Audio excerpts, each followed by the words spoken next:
So today, what are we going to talk about? Well, let me describe the show. First of all, it's a cafe-style news show. That means if there's something going on in the news, we talk about it. You know those old-timers that sit in the cafe and whine and complain, wax nostalgia about the good old days and how kids are rotten nowadays. That's kind of what we do here. I don't complain so much about the kids. In fact, I really like the kids nowadays. I have a lot of hope. When I was their age, we didn't have the cojones to do some of the things that they're doing to right the wrongs that my generation have just let go.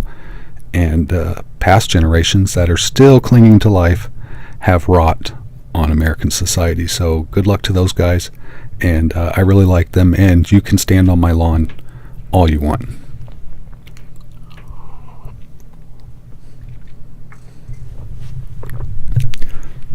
What's in the news? So there's some interesting things going on. I wanted to talk about the president. The president. I think that was Gary Busey. Can we talk about that for a minute? Let's see here. Gary Busey. We all know he's a hot mess. That's fine. We love him for it. He's not running the country. This guy is. When I saw the picture of President Trump on the right and immediately thought, I was like, is that Gary Busey playing the president? And I looked closer and of course it wasn't. It wasn't Gary Busey. So I looked up a picture of Gary Busey just to see, was I making this up in my head? And it's like, no, they kind of look alike.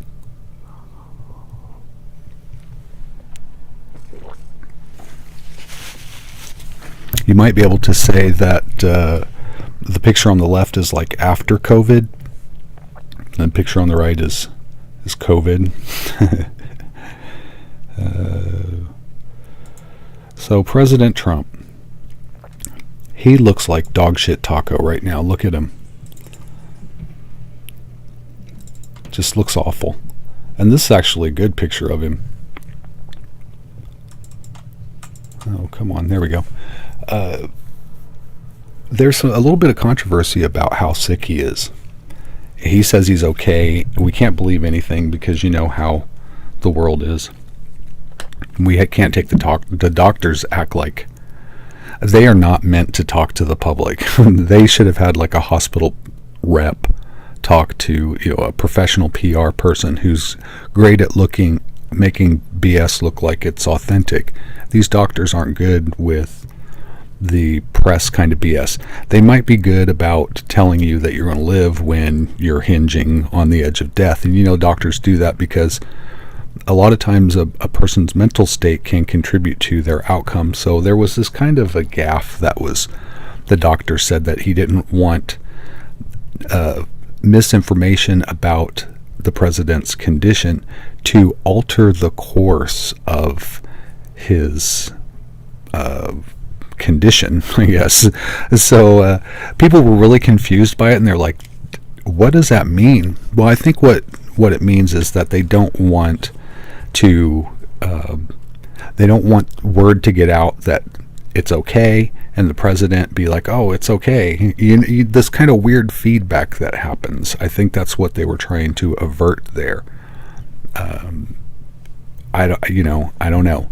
Maybe if word got out that he wasn't doing well, it would cause some calamity, and then he'd feel like he need to get out and drive around Pennsylvania Avenue, whatever it is. So I think the doctors were just speaking to, they were having a hard time getting him to do what they needed him to do. He was probably demanding that they give him everything under the sun. They were like, we can't really do that because there's a good chance it will kill you, and president knows best. So they were probably fighting back and forth. I could just see. I can't wait till the book comes out. I really can't.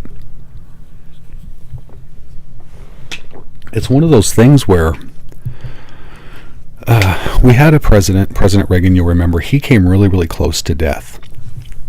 very close. I remember this happening. I was a young boy at the time, and the impression that I got was that he, like missed everything, and he just had to get his strength back, and but that's not what happened. It actually tore up it messed him up really bad, and he barely survived. I mean, he was really close to dying, to the point where they were like, we maybe need to transfer power temporarily, but he pulled through. The point of that is that creates a power vacuum. This whole question of it's a really pivotal event in American history. This will go down. People will talk about this for, generations to come. So the doctors, of course, are going to have something to say about it, because people will have things to say about them. So they're going to set the record straight, I'm sure, and I can't wait to see what kind of a patient President Trump was. That's what I'm really curious about. For some reason, I don't know, just a weird mentality. So if we compare, some people have been doing this, they've been comparing Herman Cain to President Trump. Herman was okay, and then he was in the hospital, and then he was doing fine, and then he wasn't, and he was getting better, and then he died. It just went back and forth. And this all happened in the course of like 28 days. From the time that he was tested to the time he died, that's 3 weeks of this going back and forth. And it started out very similar to what we see with the president. So that's really concerning that in 3 weeks, there's a possibility if he doesn't pull through, this is the time, this is the window we're looking at, sort of. So it's still up in the air, and people are like, how bad is he? Everyone wants to know. So they looked at a video of him climbing some stairs, and we'll take a look at that. You guys can tell me what you think.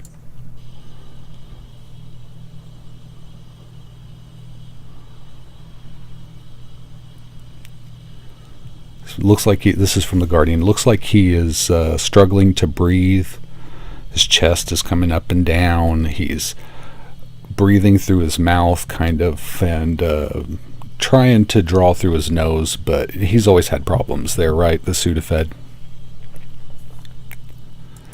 So, it looked like he was maybe having some problems, but right before the beginning of that clip, he climbed some stairs. The guy is 70 years old, so you can expect he's not going to be just smooth as a cucumber. Is it smooth? Is a cucumber smooth? Cool as a cucumber. When he gets to the top of those stairs, he's going to be breathing a little bit. But people were describing his breathing as gasping for air, grasping for breath, panting, struggling, carping, gulping. It was just every word you can think of for struggling to breathe, and I think that's what people are focusing on right now. And there's questions about whether or not he was on oxygen or not. I'm not sure what difference that makes, other than it's kind of a cover-up of his condition, but you can expect that. It's a world leader of a major power. He wants to present an air of intransigence, that he's not going anywhere. So one of the big things that's happening now is people are praying. They're praying for different things. One of the interesting things about praying is, look at these guys here. I feel like they're probably pretty close to God, right? Pious individuals up there delivering the word to parishioners, the congregation, and they're all wearing masks. You see that? They're all wearing masks. They didn't pray the virus away. They're sensible in that regard. So people have been praying, and the people who pray the best are wearing masks. It's telling. It's really telling. They're praying whether the president survives or he doesn't. So there's this. I'm personally, and I like to think of myself as a cynic, but at the same time, I try to be hopeful. Otherwise, it's going to be a hard time getting up out of bed in the morning. So I'm hopeful that on election day, the president isn't going to do as well as he thinks, and his followers are going to find out that they're not as strong in numbers as they thought they were. That's my belief, that's my hope, that people are good. But it could turn out to be the opposite. We just really don't know at this point. So there's a chance that if the president survives, that he'll live 4 more years as president. So there are people that are praying for this as an opportunity to level the playing field, I guess, and take that variable out of the equation. In principle, that's the ends justifies the means kind of thing, and I'm not comfortable with that philosophy. it may work out, but it can be used against you, so you have to really take the high road, just so everyone knows, like, we're just not going to do that. We're not going to pray that the president dies just to make things easier on election day. That's just not right. It's so rigged, and it isn't even about voting. The ballots and that'll probably be the most honest part of the entire process, is people voting. That will be the most straightforward, because that's the one that people focus on. But the cheating and everything happens long before anybody's name gets on a ballot. There's the just unreal amounts of money that will bury any opponent. Any opposition to the power class just gets buried in ads. You'll never know they exist. And if you do, they'll get smeared so bad that you won't want anything to do with them. So by the time anybody gets to the ballot, they've already been vetted by the power class. So you're not being really represented by anyone you're voting for. What you get is just platitudes and just empty words, that no policy, nothing that's really going to help you in your life day to day. It's like you pay for the government, but it doesn't exist for you. And that's the reality that people are kind of subscribing to. But I'm hopeful that that's, that it's just not such a cynical world. That's what I'm kind of hopeful about. So I'm praying for the president's recovery. Oops, wrong one. So I wanted to do this scroll. Take that Pope off of there. The scroll, is this it here? Yes. You can see these names. Here's all the people at the White House. It is a vector for infection right now. The White House is. I expect in the near future they'll probably put one of those giant circus tents over the top of it and just completely fumigate it down to the wood. Look at it, just everybody.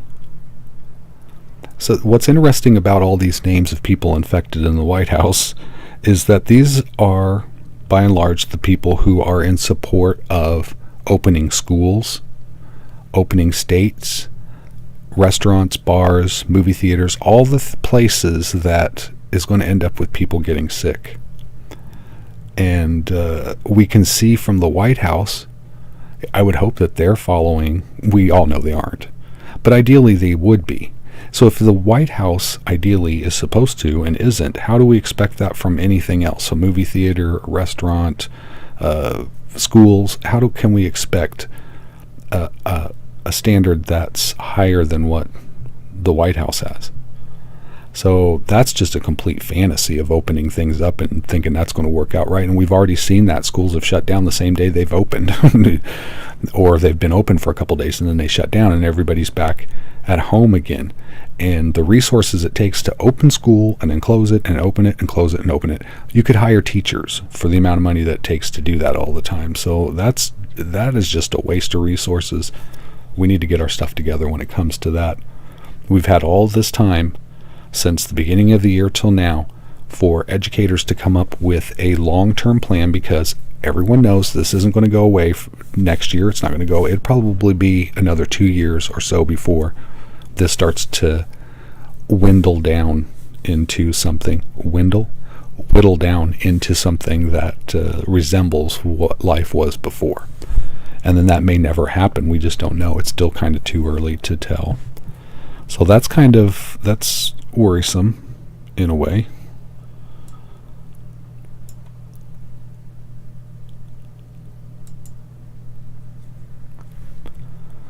Let's see, what else do we have on the thing for today?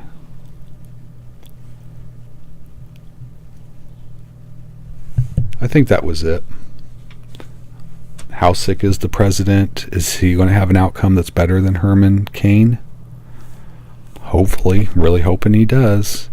And I'm hoping he does because I'm kind of a believer in it's going to show up at the polls. But a lot of people, and rightly so, just don't believe that it's fair enough before it gets there. The people we're voting for aren't really going to do anything to help us. Average guys. They're not. We've already seen the bungling, the incompetence, the abdication. It's just all over the place. So we really can't turn to our leaders for help, which is a shame because that's what they're there for. If they're not going to help us, then why are they there? Because they're helping a certain segment of the population. And maybe that'll lead into another conversation. That one more thing here that people are starting to talk about. I usually like to talk about political news, but because I'm a businessman and an artist and a capitalist, I hate to say it, I'm a good capitalist, so I like to talk about the economy, or at least look at the economy. And now they're talking about, with this, I don't know what it's, $9 trillion or $19 trillion or $90 trillion, I don't know, it's an insane amount of money that the Fed has printed. And people are saying, well, that's going to lead to hyperinflation because we have all these dollars, and there's been no GDP tied to those dollars for this year. Pretty much, we're borrowing money essentially from the future, and all these dollars. When we print dollars, what the economy is doing is it's trying to get money to move around. So you use dollars for that to move around. Otherwise, it's just a number on a ledger, and it doesn't really do anything. So there's too much money in our economy that's on a ledger, and there's not enough dollars moving around among individuals in the economy. And that's why we don't see hyperinflation right now, because there just isn't. It looks like there's a lot of dollars there, but there really aren't dollars moving around in the economy. So that's going to keep hyperinflation down because people just don't have the money to buy things. So it's not taking away from the supply, and you don't have that increased price because of the supply-demand dynamic. So I feel like for now, hyperinflation it's not going to be a thing just yet. However, if at some point in the near future, the Fed doesn't pull those dollars out of the economy, pull them back, get them back somehow, I'm not sure how, but get that money back, then by the time all that cash does make it down to the individual level, it's going to be too much. People are going to have, they're going to be able to buy things, but there's not going to be things to buy. So it's going to be a weird thing. And that's where you get hyperinflation, because people have a lot of money, but there's not a lot of things to buy with that money, and then that makes the price of everything just kind of go up. So that's something to watch in the future. I think in the next 6 months we're going to know whether or not that's going to happen. But the really strange thing about the economy right now is that in the United States we have essentially two economies. We have a Wall Street, the investor class economy, and then the corporations that are all tied to that. And then you have the working class economy. This is everybody else who's buying socks and washing machines and cars and all the other things that make the economy go. And those two are not linked up in any way. So I'm not sure. I just don't have the brains. I wasn't trained that. I wasn't showed it. I wasn't taught it in college when I learned about economics. When I learned about it, those two things were tied together. But as I'm learning now, and as everybody else is learning in this K-shaped recovery, that there are two separate economies in the United States. They're not linked up. And the reason why they're separate is so that one side is shielded from the other. The power class, the corporate side, the investor class, they're shielded from the damage of a failed economy, because they know in a capitalist system, every 7 to 10 years, you're going to have a big downturn or bubble or something like that. And they don't want to lose money. They've made all the gains over 7 or 8 years. They want to keep those. So they position themselves so that they're shielded from that downturn, and then it's the everyday working class economy that really takes the hit. And this has been going on for about the last 20 years that I've been following it, and it's probably been going on before, but in a smaller kind of scale. But here recently, in the last 20 years, people just on average don't have the skill to even know what's going on, so they just have to take economists' word for it. I don't take economists' word for it. Economists are like weathermen. You can know about the physics of weather, but that doesn't mean you're going to be able to predict the weather really well.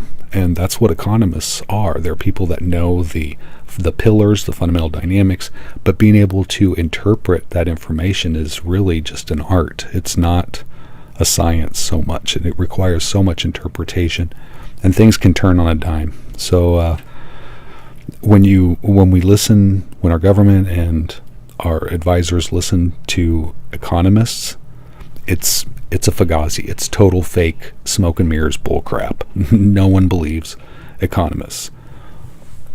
Don't even believe what I'm saying, because it could be completely wrong. But give you some idea of the things that are just up in the air now. There's too much volatility. There's too much uncertainty right now for the stock market to be doing as well as it's doing. The only way they're going to do that well is by investing in these disaster stocks. Basically, whatever sector is going to boom because of the bad things going on, that's where you invest, and you pull out of things that are going to do bad. So, you pulling out of restaurants, you're not investing in restaurants, now you're investing in textiles, people that make masks, stuff like that.